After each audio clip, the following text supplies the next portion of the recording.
जब हम एंटरप्रेन्योरशिप की बात करते हैं, एम्पावरमेंट की बात करते हैं, एजुकेशन की बात करते हैं और एक ऐसी महिला का चेहरा देखना चाहते हैं जो इंडिपेंडेंट हो और समाज में अपने बल पे, अपने आत्मविश्वास के बल पे आगे बढ़ना चाहती हो, तब कहीं ना कहीं सिक्योरिटी और क्राइम की बात आ जाती है।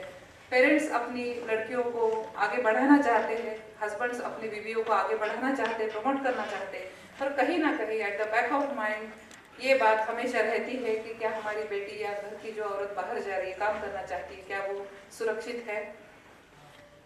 इसके बारे में हम जानेंगे हमारी अगली distinguish speaker doctor Kiran Bedi. मैं समझती हूँ ये किसी भी परिचय की मोहताज नहीं है। She is the first women IPS officer of India and she has a very distinguished, glorious career. After retirement, she has engaged herself in social service through two foundations, Navjyoti Foundation and New India Vision Foundation. इनके बारे में मैं इतना ही कहना चाहूँगी कि आज से 20-22 साल पहले एज ए स्टूडेंट मैंने इनका पहला भाषण पूना में सुना था।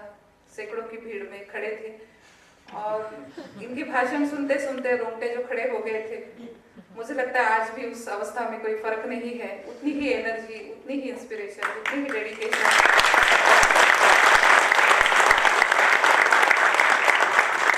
She is the icon for generation of girls जिन्होंने इनको अपना आदर्श मान के अपने क्षेत्र में, अपने कामों में अपने कदम बढ़ाए हैं। मैं इनको विनती करती हूँ कि ये अपने विचार हमारे साथ साझे करें। Crime against women, prevention of crime against women. Thank you. Doctor Kiran Bedi. पहले तो मैं रंजना जी का बहुत धन्यवाद करती हूँ कि मैं उनकी वजह से आई हूँ, क्योंकि मुझे वो बहुत अच्छी लगती है, जैसे आपको अच्छे लगते हैं ना। मैं कभी नहीं थकती इनको सुन के टेलीविजन पे, क्योंकि जब भी बोलती है बहुत समझदारी की बात बोलती है और उसमें शिक्षा मिलती है, आइडियाज मिलते हैं। और मैं भी इनके साथ बहुत पुरानी, हम दोनों ने जिंदगी इकट्ठी बिताई।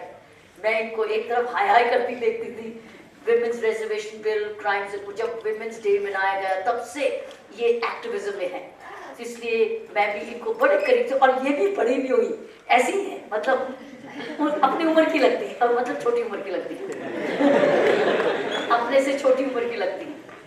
सो I am here because of her, out of respect for her. और ये हमारे भी गांव में आई, अब एक छोटे से एक बार इन्विटेशन करने से हमारे गांव के प्रोजेक्ट में आई और उसकी शान बढ़ाई। और अब हम लोग हर साल वो काम करेंगे जो जिसके लिए आप हमारे साथ अब जुड़ी। उसकी डायरेक्टर चांदनी है आपके पास बैठी। चांदनी को सुना आपने? अभी नहीं सुना?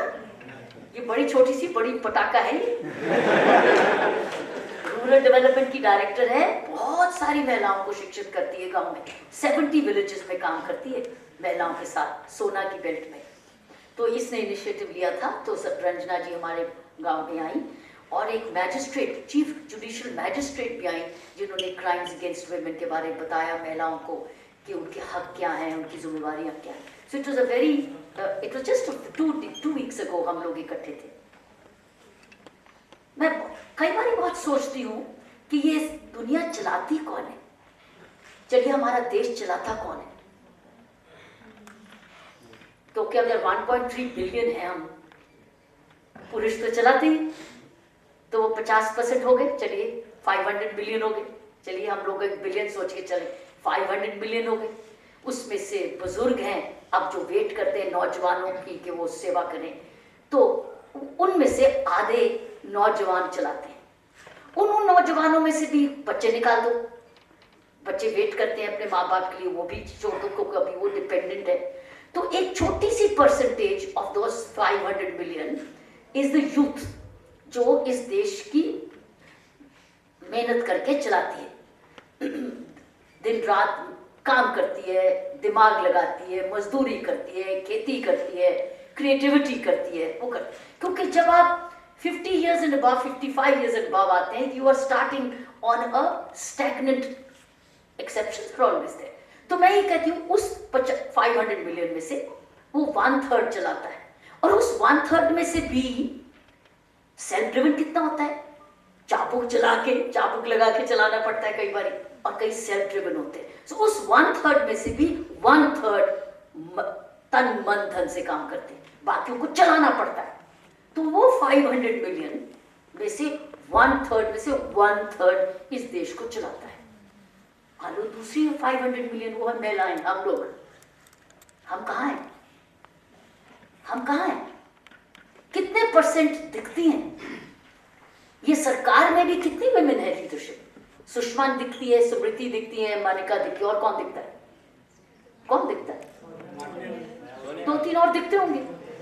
सो 500 मिलियन का नेतृत्व कितनी दिखती है? कितनी दिखती है? मैं कई बार इस टेलीविजन के पैनल्स देखती हूँ, उनमें कोई महिला होती नहीं। बार बार पैनल्स देखती हूँ, जहां फाइनेंशियल पैनल्स है, इकोनॉमिक है या डिफेंस है, उनमें कहीं महिला नहीं है। सोशल इश्यूज पे महिलाएं आती हैं, लेकिन वहां कहां है? So imagine 1 billion people actually is being run by this country by 1/3 of 1/3. और वो 500 मिलियन जो हम जैसी हैं, बैठी है कहीं, हर दुनिया में बैठी है, गांव में बैठी है, वो कहां है? वो घर चला रही है और उसी पुरुष को बना रही है, उस पुरुष को बना रही ताकि वो मेहनत करे, और उससे डरती भी है, उससे मार भी खाती है, उस पर निर्भर भी है। तो मैं एक्सेप्शंस की बात नहीं कर रही, मैं वो बात कर रही हूँ जो मैं रोज देखती हूँ और देखती आई हूँ अपनी जिंदगी में, और इसी चीज को देखते हुए इससे भागी और अपने आप को लायक बनाया, पढ़ाया कि मुझे ऐसा बनना नहीं कभी, क्योंकि हमारे आस पड़ोस में था ये हालचाल। तो मैं उनको देखती थी और समझ आती थी, अगर मैं ना पढ़ी ना, मैं भी इस लाइन में लग जाऊंगी। मैं बहुत डरती थी उस चीज से। सो मैं देखती थी आसपास को, किस्मत की दौर से कि ऐसे माँ बाप मिले जो इस चीज में विश्वास करते थे कि लड़कियों को कुछ बनना है। सो मैं ये कह रही हूँ कि इमेजिन वो 1/3 चला रहा है, इसलिए तकरीबन वो 1/3 और हमारे में से शायद 100th है जो एक्टिविज्म है, एक्टिव है, जो कंट्रीब्यूट कर रहा है देश को। तो मैं क्यों है? क्योंकि सिक्योरिटी से डरता है। उन्होंने आत्मनिर्भरता नहीं सीखी, बहादुरी नहीं सीखी। मैंने परसों ट्वीट किया था कि औरत, लड़की शेल्टर नहीं मांगती, औरत स्काई मांगती है, वो आसमान मांगती है, छत नहीं मांगती। वो कहती मेरी आसमान को मुझे देखने दो, मुझे चलने दो, मुझे जाने दो। हम लोग जब स्कूल चलाते हैं तो हमारे गांव में हमें बहुत सारी लड़कियां आके बोलती हैं कि इसलिए माँ बाप ने नहीं भेजा क्योंकि आपका सेंटर थोड़ा दूर है, या नहीं भेजा वो स्कूल में लड़के ना देख ले, भाई नहीं भेजता कि साथ साथ चलूंगा, कोई लड़का तुझे आंखना से देख ना ले। ये सिर्फ 40 किलोमीटर है एयरपोर्ट से दूर। ये हाल है हमारा हरियाणा में के गांव में। तो आज स्थिति ये है कि इमेजिन ये देश वो 1/3 चलाता है और 1/3 के पास प्लस, एंड सिक्योरिटी जो है एक मेजर इशू, और सिक्योरिटी की वजह से, लेकिन सिक्योरिटी बाहर की भी और सिक्योरिटी अंदर की भी। घर में कहाँ सुरक्षित है? घर में तो जेल है, कईयों की औरतों का जेल है, क्योंकि वो वेट करती है कब वो आए, और वो बड़ा पी के जब आएगा तो ठोकेगा तो कि आज तेरी दाल में नमक ज्यादा है, या तूने मेरे से ज्यादा पैसे क्यों मांग लिए, बचत क्यों नहीं की, जरूर तुम मायके दे आई होगी पैसे। ये रियलिटी ऑफ इंडिया है। मैं रियलिटी ऑफ इंडिया नहीं हूं इस वक्त अभी भी। आप और मैं रियलिटी ऑफ इंडिया हो रही है। असली रियलिटी आके आओ, दिखाओ आपको अपने गांव में कितने कितने घूंघट पहनती थी अभी कुछ साल पहले जब हमने प्रोजेक्ट चलाया था। अब मुझे जाके घूंघट पीछे हुआ जब हम लोगों ने फेडरेशन बनाई हुई थी, तब जाके घूंघट पीछे हुआ। इतने लंबे लंबे घूंघट, हमारे पास फोटोग्राफ्स हैं जब हमने प्रोजेक्ट शुरू किया और कितने सालों में, और किस तरीके से औरतें छिप छिप के हमारे सेंटर में आती थी, जबकि वुमेन एम्पावरमेंट की कहा था, छिप के आती थी। एक लड़की को अभी रंजना ने इनाम दिया 2 हफ्ते पहले, तो उस लड़की औरत ने क्या बताया, उसका आदमी फौज में था, फौज में था, मैं था इसलिए बोल रही क्योंकि था, और जब वो नहीं था नहीं है, था मतलब असली था, जीवित था बाद में था हो गया, लेकिन जब वो जीवित था तब वो औरत आना चाहती थी नवज्योति में अपने सेंटर में सीखने। तो आदमी ने कर दिया खबरदार घर से बाहर निकली, अरे तू 10 महीने रहता है बाहर, 10 महीने रहता है बाहर, लेकिन वहां से कंट्रोल करता था अपनी औरत को कि खबरदार तू घर से निकले। These are not life stories with us। तो वो नहीं जाती थी, तो डर के मारे उसने सोचा अरे 10 महीने है, तो क्या करती थी, अपने फोन को स्विच ऑफ कर देती थी, और आदमी पूछता था तेरा फोन बजा नहीं, वो कहती थी डिस्चार्ज हो गया था, और हमारे सेंटर में आने लगी। सिलाई के अंदर सिलाई सीखी, डिजाइनिंग सीखी, काम सीखती रही, भागे जाके फिर बात भी करती। उसको नहीं बताया उसने, उस आदमी था वाले को, जब था नहीं है कि मैं सिलाई सीखने जाती। तो एक दिन था हो गया वो ऐसा करती भाई बैठ गया, था हो गया, ठीक है। लेकिन बच्चे छोड़ गया और अपनी माँ भी छोड़ गई, उसकी माँ बेचारी बुजुर्ग और उसके बच्चे, अब वो क्या करे। लेकिन वो सिलाई सीख चुकी थी, तब तक सिलाई सीख चुकी थी। उसने चलाई मशीन आज 25 कितने लोगों को नौकरी देती है गांव में, बादशाहपुर में दुकान देती है।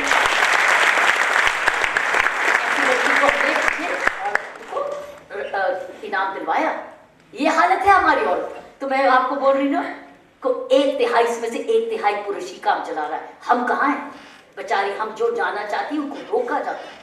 और जो आप कह रहे हैं आज बोर्ड मेंबर्स क्यों नहीं है विमेन, इसलिए क्योंकि यंगस्टर नहीं अलाउड। अरे यंग को ले लो, 30 ईयर ओल्ड अगर वो स्टार्टअप कर सकती है तो बोर्ड में क्यों नहीं बैठ सकती। तो क्यों नहीं लेंगे, क्योंकि माइंडसेट ये है कि जब तक बाल उतर गए नहीं सारे तो वो तब तक वो समझदारी नहीं आई। इसलिए हम जब उतरे नहीं है बाल, और औरत के बाल नहीं उतरते भगवान की देर से, ये रहते हैं। सो यही मैं कह रही हूँ कि फर्क यहाँ पर ही है कि हमारी सोच में बड़ी प्रॉब्लम, और ये सोच को बदलते साथियों बहुत समय लगेगा। लेकिन ये सोच बना कौन रहा है, ये सोच बना कौन रहा है, हम मदर्स बना रही, हम माताएं बना रही। पुत्र तू मेरा पुराने बुढ़ापे का सहारा है, पुत्र तू पुत्र और पुत्र आंखें दिखाता है, खबरदार मां मुझे पूछा रात को मैं कहां से आ रहा हूं, खबरदार नहीं तो मैं चला जाऊंगा घर से छोड़ के तुझे। नहीं पुत्र तू ही मेरा।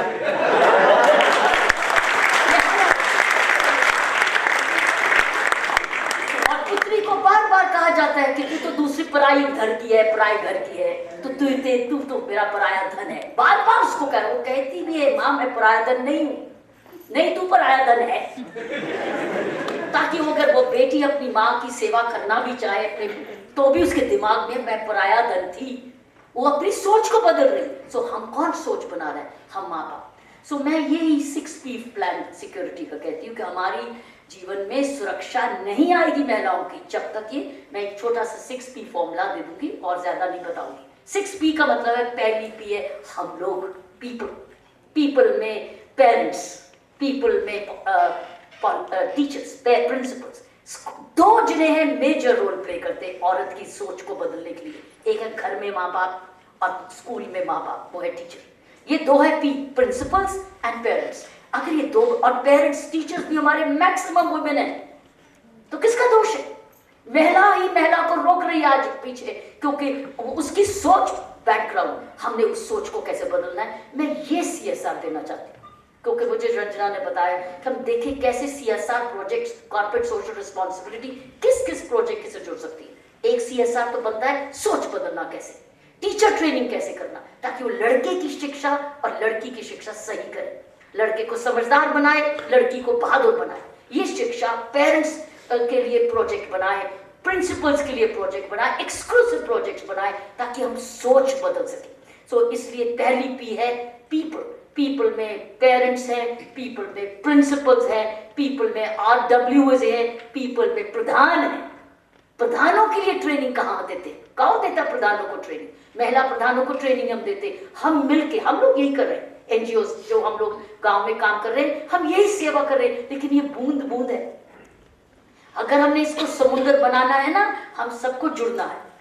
अगर अपनी जिंदगी में सफलता देखनी है ना, हमको सबको जुड़ना है, अपने में कहीं ना कहीं एरिया में काम करना है, गांव में, शहर में, नेबरहुड में, ये काम करना है। सो पहली P है फिर पीपल में मैंने बताया रेजिडेंट वेलफेयर एसोसिएशंस है, RWs है, बिजनेस लीडरशिप भी है, जहां वर्क लीडरशिप में आएंगे, गवर्नमेंट लीडरशिप है, NGOs है। सो ये है पहली P। मैं आपको ये चार्ट सबके लिए बना के लाई हूँ, मैं आपको हाथ में दे दूंगी ताकि आप ले जाइए, और इसके पीछे आर्टिकल लिखा हुआ है तो आप क्या पढ़ लेना, ताकि आपके हाथ में हो और आप देखें आप क्या कर सकते हैं। दूसरी है पुलिस में क्राइम प्रिवेंशन नहीं है। ये क्राइम, महिला की सुरक्षा आएगी तब जब वो उसको सिक्योर क्राइम प्रिवेंशन से देखेगी। क्राइम प्रिवेंशन नहीं है। मेरे में और पुरुष की पुलिस ऑफिसर में फर्क क्या था, और आपने सही कहा, आपने बिल्कुल मेरे से पहले जो स्पीकर से उन्होंने कहा, औरत नंबर नहीं देखती, औरत फाइल के पीछे व्यक्ति देखती है। मैं व्यक्ति देखती थी हर फाइल के पीछे, इसलिए नहीं को मेरी ट्रेनिंग भिन्न थी, मेरी ट्रेनिंग सेम थी जहां पुलिस ऑफिसर्स की ट्रेनिंग थी, लेकिन मेरी बायोलॉजी और मेरी मानसिकता अलग थी और मैं हर फाइल के पीछे व्यक्ति देखती थी। इसलिए तो नवज्योति संस्था शुरू हुई 30 साल पहले। हम व्यक्ति देखते थे, हथकड़ी के पीछे, क्राइम के पीछे, गली के पीछे व्यक्ति देखते थे। इसको चाहिए क्या जिसमें अपराध दोबारा ना करें। तो हम लोग क्राइम प्रिवेंशन पे लग गए 30 साल पहले, और 30 साल पहले हमने स्कूल खोले, उसी बस्तियों में, गंदे गंदे बस्तियों में बच्चों के स्कूल खोले, महिलाओं के लिए संस्था बनाई, एनजीओ बनाया दिल्ली पुलिस को। पहली बारी नवज्योति दिल्ली पुलिस संस्था थी, बाद में वो अलग हो गई पुलिस से, क्योंकि वो जब पुलिस का नाम लेते थे हमें कोई डोनेशन ही नहीं आती थी। वो कहते थे दिल्ली पुलिस की संस्था है ना, तो तुम्हें किस बात की कमी, तो हम भूखे मार रहे, हमारे पास पैसे ही नहीं खर्चा करने के लिए, पुलिस हमें को दे नहीं, और हमने कहा दिल्ली पुलिस नाम हटाओ। तो हम रजिस्ट्रार के बाद वापस गए, जो नवज्योति दिल्ली पुलिस फाउंडेशन थी, अब नवज्योति इंडिया फाउंडेशन है, दिल्ली पुलिस नहीं है। जबकि दिल्ली पुलिस ऑफिसर्स ने इसको बनाया था, क्योंकि मेरे सक्सेसर्स ने इसको ओन नहीं किया, उसके साथ कंपटीशन करने लगे, बड़ी प्रॉब्लम हुई। छोड़िए, वो दूसरी बात है, उसके लिए डिबेट दूसरी चाहिए, रंजना को बताऊंगी अलग से। सो पुलिस में क्राइम प्रिवेंशन नहीं है। पुलिस में क्राइम प्रिवेंशन इसलिए नहीं है क्योंकि प्रिवेंशन सोचती नहीं है, लिखित में भी नहीं है, ये कहीं इसके ऑपरेटिंग प्रोसीजर भी नहीं बने। कानून छोटा छोटा सा है। पहले थप्पड़ मारा ना औरत को, तो पुलिस वाले के पास औरत आती थी, जब डोमेस्टिक वायलेंस एक्ट नहीं था तब 2005 में आया घरेलू हिंसा। उससे पहले घरेलू हिंसा होती थी, डट के मेरे सामने होती थी। मेरा थाने वाला क्या करता था, नहीं मैं थप्पड़ी तो मारा ना, कोई बात नहीं, आप बर्दाश्त करो। बर्दाश्त करने के लिए भेज देते थे वापस, क्योंकि कानून डायरेक्टली नहीं था। ये नहीं था कि नहीं कानून था, अभी भी है, एक्स्ट्रा भी है, लेकिन वो कानून नहीं यूज करते थे और कहते थे घरेलू हिंसा कोई कानून, गाली गलौजी तो करा, क्या फर्क पड़ता। सो पुलिस में क्राइम प्रिवेंशन नहीं था, सिर्फ डिटेक्शन था, चोर को पकड़ो, हथकड़ी लगाओ, वगैरह वगैरह। सो टेररिज्म को पकड़ना, टेररिज्म को करना, वीआईपी सिक्योरिटी करना, लॉ एंड ऑर्डर करना। क्राइम जो सिक्योरिटी ऑफ महिला है, वो क्राइम प्रिवेंशन की प्रायोरिटी से ही आएगा। और वो कैसे आएगा, जब वो एनजीओ के साथ जुड़ेगी, पुलिस एनजीओ के साथ जुड़े, पुलिस प्रिंसिपल्स के साथ जुड़े, प्रधानों के साथ जुड़े, वही संस्थाएं जो पीपल की है उनके साथ जुड़ेगी तो सब कुछ मिलेगा। नहीं जुड़ेगी तो नहीं मिलेगा। लेकिन जुड़ेगी कैसे अगर करप्ट होगी? जुड़ेगी तब जब उसकी नीयत साफ हो। सो पुलिस जहां नीयत साफ वाले अफसर हैं वो करते हैं, अच्छे अफसर करते हैं, लेकिन सभी नहीं बराबर होते हैं। इसीलिए समाज देश में सुरक्षा नहीं आती, क्योंकि सब बराबर नहीं है और वो ऐसा एक प्रोसीजर नहीं कि सबको ही इसे करना है। कम्युनिटी पुलिसिंग का शब्द इस्तेमाल करते प्रधानमंत्री जी भी बार बार हमारे। वो कम्युनिटी पुलिसिंग का मतलब ही है कम्युनिटी बन के काम करो, सबको जोड़ के काम करो, प्रधानों को लेके चलो, ये सब चीजें। सो सेकंड इज पुलिसिंग, जहां पर दूसरी piece police, third piece politician. अरे पॉलिटिशियन को तो पूछता ही कोई नहीं, उसके एरिया में से टेररिज्म फैल रहा है, उसको पता नहीं क्या हो रहा है, उसके कोई जवाबदेही नहीं। मैं हर टाइम देखती हूँ जब एमएलए में, जब मैं कभी पैनल डिस्कशन में आती हूँ तो वो मुझे गोस्वामी जैसे बुलाते ही नहीं बेसिकली, क्योंकि मुझे यही बात कहते नहीं। वो कहता है, मैं कहती हूँ जो पॉलिटिशियन में उसके एरिया में टेररिज्म का घर पड़ा हुआ था, क्या तुझे पता नहीं है? तू वोट लेने जाता है, तुझे एरिया में सब कुछ पता नहीं है कि क्राइम क्या हो रहा है? तो इतनी जिम्मेवारी क्यों नहीं है? Why don't we fix responsibility of a crime failure on a politician also? तू घर घर में हाथ जोड़ के जाता है, तुझे सब पता है कि तेरे एरिया में क्या होता है, तुझे सब पता है घर जुआ कहाँ होता है, वो प्रोस्टिट्यूशन कहाँ होती है, गलत काम कहाँ होता है, पॉलिटिशियंस को सब मालूम है। Politician has to be made responsible for crime in their own constituencies. लेकिन उसके लिए बड़ा हिम्मत चाहिए, लीडरशिप चाहिए, ऐसी जुडिशरी भी चाहिए जो पॉलिटिशियन को भी बुलाए, व्हाट हैव यू टू से, और पीपल्स रिप्रेजेंटेशन है। लेकिन ये कहीं कानून में लिखा नहीं है उनकी जिम्मेवारी। और साथ में कानून कौन देगा? अरे असेंबली में कानून ही नहीं कायदे से पास करोगे, नया कानून नया रूल कैसे मिलेगा? सो पॉलिटिशियन का भी बड़ा इंपॉर्टेंट रोल है। लेकिन आज मैं इसलिए ओवरऑल आपको दे रही हूँ ताकि जहां आपको मौका मिले अपनी जिम्मेवारी भी समझे और दूसरे को भी सबक सिखाए। ये नहीं सब कुछ उसे पे डाल दे, नहीं, हमको पता है तुम नहीं क्या कर रहे, लेकिन हम कर रहे हैं जो हम कर सकते हैं। सो पॉलिटिशियन का बड़ा इंपॉर्टेंट रोल है, और पॉलिटिशियन का रिसोर्सेज देना भी है। कई जगह स्टेट्स में बजट ही नहीं है पुलिसिंग के, बहुत पुअर बजट्स है, ट्रेनिंग बजट नहीं है, ट्रेनिंग अकेडमी नहीं है, उसके पास इक्विपमेंट नहीं है, टेक्नोलॉजी नहीं है, कंप्यूटर नहीं है, बिजली नहीं है, थाना नहीं है, तो पुलिसिंग सिक्योरिटी